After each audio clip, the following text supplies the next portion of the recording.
যে সালমান মুক্তাদির জামাত ইসলাম করেন, পিনাকি দা বলেন, ইলিয়াস হোসেন বলেন। আমি বলছি না যে কোনো দল করা পাপ। এই মুহূর্তে বাংলাদেশের one of the popular show যেটাতে আমি আজকে উপস্থিত, আমি ঠিক যেই সিটটায় বসে আছি, আমি যদি ভুল না করে থাকি এই সিটটাতেই হাদি ভাই বসেছিল।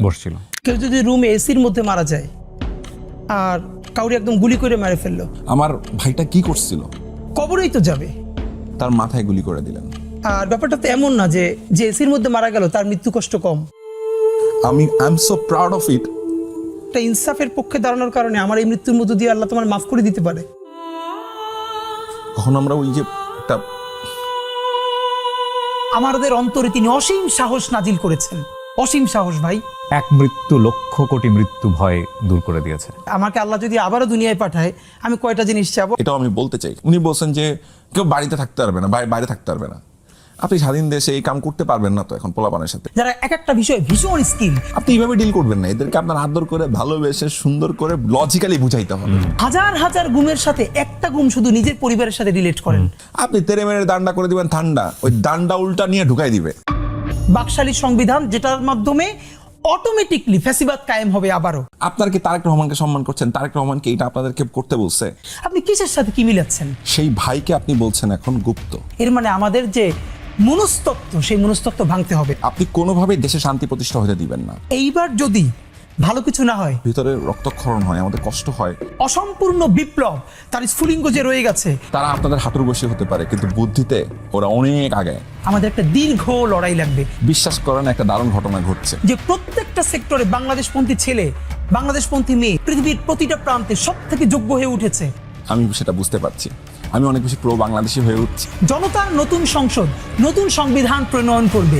আমি আপনার কাজের অনেক বড় ফ্যান। শুরুতে আমি বলছিলাম আপনার প্রত্যেকটা কাজের মধ্যে একটা মেসেজ থাকে, which is very very beautiful. এবং আরেকটা বিষয় আমি আপনাকে অ্যাডমায়ার করবো, বাংলাদেশের অসংখ্য মানুষ আপনাকে অ্যাডমায়ার করবে, সেটা হচ্ছে আমরা দেখেছি 24শে যে জুলাই, যে আমরা গণঅভ্যুত্থান বলি বা আন্দোলন বলি, যেটাই বলি না কেন, সেখানে আপনি খুব স্ট্রংগেস্ট ভূমিকায় ছিলেন। লাইক আপনাদের অঙ্গনে যারা ভূমিকায় ছিল তাদেরকে তো অবশ্যই আমরা অ্যাডমায়ার করি, কিন্তু আপনাকে আমি বলবো খুবই স্ট্রংগেস্ট একটা ভূমিকায় ছিলেন। জনাব তারেক রহমান আমাদের প্রধানমন্ত্রী, উনি বাংলাদেশে যখন প্রথম প্রত্যাবর্তন করেন, তার ছোট ভাইয়ের কবর জিয়ারত করার আগে শহীদ ওসমান হাদির কবর জিয়ারত করেছে। তো এই যে একটা সোনালী সুযোগ আমরা পেয়েছি, এটাকে কেন মিস করতেছি ভাই? কারোর মতের সাথে আপনার মিলেন না কারণে তাকে আপনি জালিমের মতো তার সাথে আচরণ করবেন, তাকে চারিদিক থেকে আপনারা ঘিরে ধরবেন। এই সুবিধা নিবে কারা? ভারতীয় আধিপত্যবাদ নিবে। বাংলাদেশে দলের বাইরেও আমি দুজনকে অলওয়েজ স্বাধীনতা সার্বভৌমত্বের একটা প্রতিচ্ছবি হিসেবে চিন্তা করি। একজন হলেন শহীদ জিয়া আর একজন বেগম জিয়া। এটাই তো আমাদেরকে ইন্সপায়ার করছে। আমি কেন বিএনপি? আফসোস হলো বিএনপি বাংলাদেশের এত বড় দল, শহীদ জিয়ার মতো একজন মানুষকে নিয়ে আইকনিক 3টে উপন্যাস নাই। 5ই আগস্ট পরবর্তী সময়ে উনি একটা কার্টুন শেয়ার করেছিলেন, ওনার ব্যঙ্গচিত্র, হুইচ ইজ ভেরি গুড। বিবিসিতে একটা ইন্টারভিউ দিয়েছিলেন উনি। যেই ঘরে আমার বাবার স্মৃতি ছিল, আমার মায়ের বহু স্মৃতি ছিল, যেখানে একটা ইমোশনাল পার্ট ছিল ওনার জার্নি। যারা জুলুম করেছে তাদের তো বিচার হতে হবে। সেটি ব্যক্তিও হতে পারে, সেটি দলও হতে পারে। প্রমিস করেন ওখানে যে উনি যেভাবে হোক এটার বিচার হবেই। যারা এসবের হুকুম দিয়েছে তাদের প্রত্যেকের বিচার হতে হবে। আপনি এটা যদি ঘোষণা দিতে পারেন তাহলে বাংলাদেশের মানুষ সত্যিকারের একটা সার্বভৌম বাংলাদেশ গড়তে পারবো। এটাই নতুন বাংলাদেশের প্রমিস।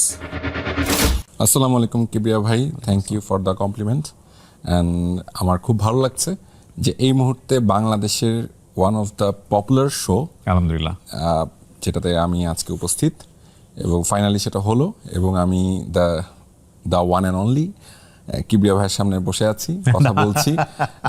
না, অসংখ্য আমি আপনাকে অ্যাডমায়ার করছি আপনার কাজের জন্য, আপনার যেই কাজগুলো হয়েছে সেগুলোর জন্য। এবং আমি যে কেমন আছি যদি বলি, আমি বলবো আল্লাহর অশেষ রহমতে আলহামদুলিল্লাহ। আলহামদুলিল্লাহ। জি, আমাদেরকে যে অবস্থায় রাখেন না কেন সর্বাবস্থায় আলহামদুলিল্লাহ। বান্না ভাই, আমি আসলে সাধারণত যেটা করি যে একজন মানুষের অটোবায়োগ্রাফিকে এখানে পোর্ট্রে করার চেষ্টা করি। লাইক আপনার ছোটবেলা, আপনার কাজ, সমস্ত কিছু নিয়ে আমরা হয়তো ক্রোনোলজিক্যালি আগাতে পারতাম, ডেফিনেটলি সময় থাকলে আমরা সেদিকে যাবো, কিন্তু রিসেন্ট কিছু ইস্যুস যেটা আমি একটু শুরুতেই অ্যাড্রেস করতে চাই। আমি যখন আপনাকে একটু স্টাডি করছিলাম, যখন আমি মনে হলো যে আমি আপনাকে ইন্টারভিউ করবো, তখন রিসেন্ট যে বিষয়টা আমার কাছে খুব লাইক বান্না ভাই নামে সার্চ দেওয়ার পরে ফেসবুকে বা অন্যান্য প্ল্যাটফর্মগুলোতে বেশ কিছু আমি এটাকে কি বলা যেতে পারে, স্টিকার বা ছবি পেয়েছি যেখানে আপনাকে গুপ্ত বলা হচ্ছে, the word I can quote গুপ্ত। এবং এই গুপ্ত ওয়ার্ডটা সোশ্যাল মিডিয়াতে এখন খুবই যাকে তাকে ট্যাগ দেওয়ার একটা টেন্ডেন্সি আমি দেখতে পাচ্ছি, যেখানে আপনাকে খুবই ট্যাগ দেওয়া হয়েছে। আপনি এই স্টোরি কিছু বলতে চান? আচ্ছা, এটা কোথা থেকে এসছে সেটা একটু বলি প্রথমে। হ্যাঁ, প্রথমত হচ্ছে বাংলাদেশে এখন এমন একটা অবস্থায় আমরা আছি যেটা হচ্ছে 24 জুলাই পরবর্তী অবস্থা এবং 24শে জুলাই পূর্ববর্তী অবস্থা, দুটো ভিন্ন। যারা পার্থক্য করতে পারছেন না যে রাজনৈতিক পটভূমি এবং মানুষের মনস্তাত্ত্বিক কি পরিবর্তন এসছে, ঠিক সেই মানুষগুলোই মানুষকে এই ধরনের ট্যাগে যাচ্ছে বা এই ধরনেরভাবে আপনি যে কোনো ধরনের ট্যাগিং যদি সেটা আমিও করে থাকি কাউকে, সেটাও অন্যায়। যে কোনো ট্যাগিং আপনি করতে পারেন। যে যেমন আপনি যদি খুব 24শে জুলাইয়ের যে আন্দোলনটা হলো বা গণঅভ্যুত্থান হলো বা বিপ্লব হলো, যেটাকে আমরা অসমাপ্ত বিপ্লব বলি অনেক ক্ষেত্রে, সমাপ্ত হতেও পারে ইন ফিউচার, 10 বছর 20 বছর লাগলেও, সেটা ভবিষ্যৎ ভালো বলবে। সো ওটা কিন্তু হলো একটা রাজাকার ট্যাগ দিয়ে, ঠিক না? সো আপনি আবার নতুন একটা ট্যাগিং নিয়ে আসলেন এবং সেটাকে আপনি কোনো না কোনোভাবে ব্যবহার করছেন। কাকে করছেন? আপনি ব্যবহার করছেন তাকে যে কোনো না কোনো একটা সময় আপনার সহযোগিতা ছিল, আপনার পাশের যোদ্ধাটা ছিল, আপনি তাকে একটা সময় অ্যাডমায়ার করতেন, ভাই বলে সম্বোধন করতেন। সেই ভাইকে আপনি বলছেন এখন গুপ্ত, এবং সেই গুপ্তটাকে দিয়ে আপনি কি করতে চাচ্ছেন? আসলে তাকে আপনি ঠিক তেমনভাবেই হত্যার যোগ্য তৈরি করতে চাচ্ছেন। আপনি তাকে হত্যাযোগ্য করতে চাচ্ছেন। আমি কথাটা কেন বলছি, এখন আপনি বলতে পারেন যে এটা তো অনেকেই অনেকভাবে বলে, বড় ছোট অনেক লেভেলের, কিন্তু কেউ বুঝে বলেন, কেউ না বুঝে বলেন। কিন্তু যারা বুঝে বলেন তারা সত্যি সত্যি অনেক বড় অন্যায় করছেন।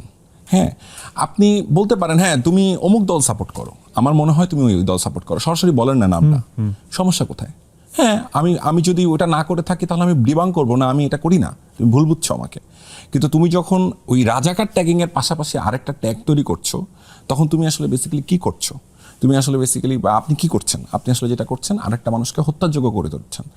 আপনি চাচ্ছেন যে ঠিক এইভাবেই, যে ওই যে একটা সময় বলতো না, একটা অমুক ধরে হ্যাঁ, আপনি কয়েকদিন পর আবার কি ওইটাই বলবেন স্লোগান দিয়ে যে একটা করে গুপ্তধর ধরে তাহলে আমাকে বা আপনাকে বা আরেকজনকে, ক্যামেরার পেছনে যে ভাইটা আজকে গুপ্ত ট্যাগ খাচ্ছে, সে যদি হয় তাহলে কি আপনি সেই দায়িত্ব নেবেন?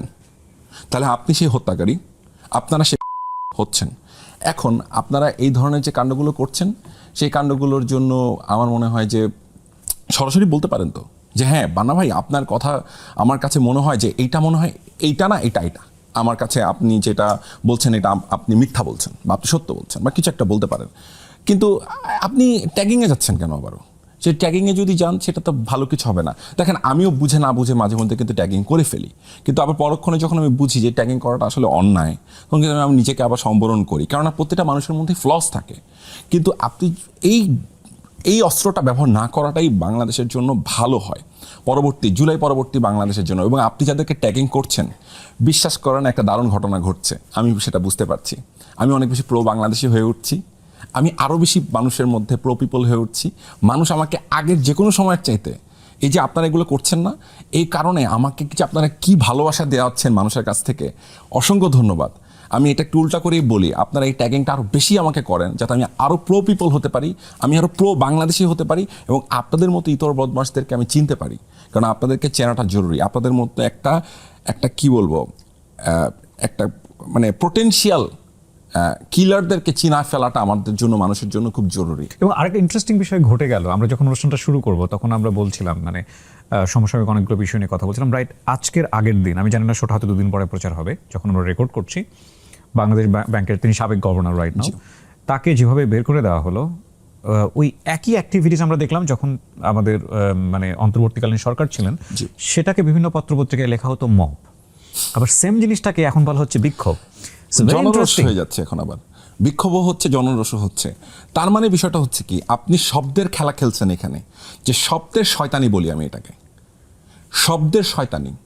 আপনি শব্দের শয়তানি করছেন। আপনি একই কথাই হয়ে যাচ্ছে মব, একই কথাই হচ্ছে বিক্ষোভ, একই কথাই হয়ে যাচ্ছে জনরোষ, যখন আপনার যেটা প্রয়োজন। তাইলে এটা কেন মব হবে না?